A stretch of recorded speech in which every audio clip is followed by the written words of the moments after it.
Assalamu alaikum. Today is the 7th of Ramadan 2025, and inshallah we'll be talking about a book written by Aida ibn Abdullah al-Qarni titled Tahzan. And the topic for today is Repel Boredom with Work. As we know, it is always very important as humans to always develop our minds, to always try to interact, to socialize, to always try to engage ourselves in different activities, in different works. Because if you are able to do that, then your mind will be occupied in such a way that you're going to prevent idleness. Preventing idleness is something that is very important for ourselves, as it's so important that if we don't, our mind might not be able to grow.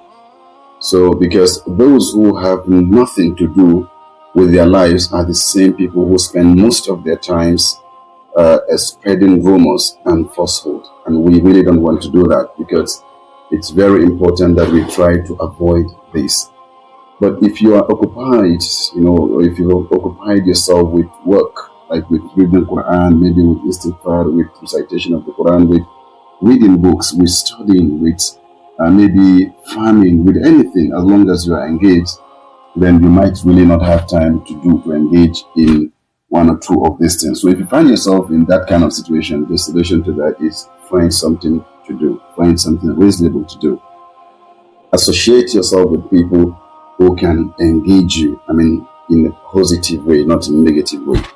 So just like it's said in the book, when you find yourself to be idle, prepare for depression and despair, because idleness allows your mind to wander in the past, into the future, in the present and in the future, with all their difficulties. So if you are idle, you will have no option than to keep thinking about the past. Some of the very difficult things that you experienced in the past, maybe some of the very challenges that you encountered in the past.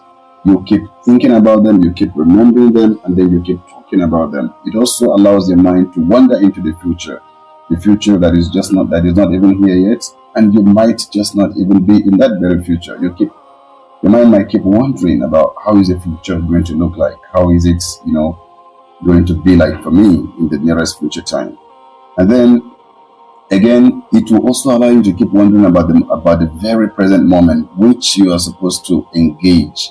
You're supposed to be very busy, but then because of idleness, you might keep thinking about the present so much. And of course, we know that thought or that thinking but might not produce a very good result. So idleness is like slow torture. It's a very good way for you to punish yourself with being idle. Idleness is like a torture that is inflicted upon prisoners, of course, in China. When you get some of these prisoners, you have to, maybe sometimes they take them to a tap, and then when they take them to that very place, they will allow on the tap a little bit, then they'll on it. Then their job is just to keep wandering. So at a certain point in time, they'll be depressed, they'll be angry, they'll be sad, and then they're going to experience some kind of depression, all of that. So idleness kills the mind. So you have to ensure that you are busy, and you have to be as busy as possible, but being busy in a very productive way, of course. So remember that being inactive means being negligent of one's duties. Idleness is an expert thief, and your mind is its victims. So you really don't want to be idle. You must be able to wake up, get up, and do something very fruitful for yourself and for your family and those around you. Therefore, get up now and say a prayer. Okay, get up now. If you're watching me, get up now and say a prayer. Read a book, praise the Lord, worship Him. Organize yourself, organize your library, just get something doing. Maybe go to the markets, look for something and sell, engage yourself in fruitful discussions, have very good friends.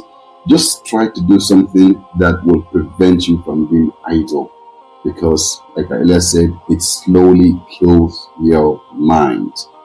Okay, so destroy boredom by working.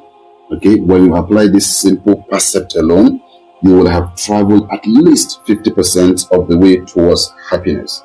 How else will you be happy if you remain idle?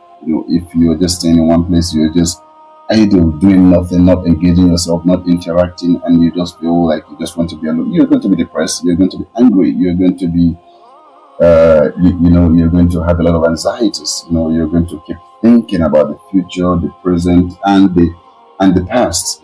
And all of this is just not good for you. Really, you don't want to do this. So get up now, engage yourself. Assalamu alaikum.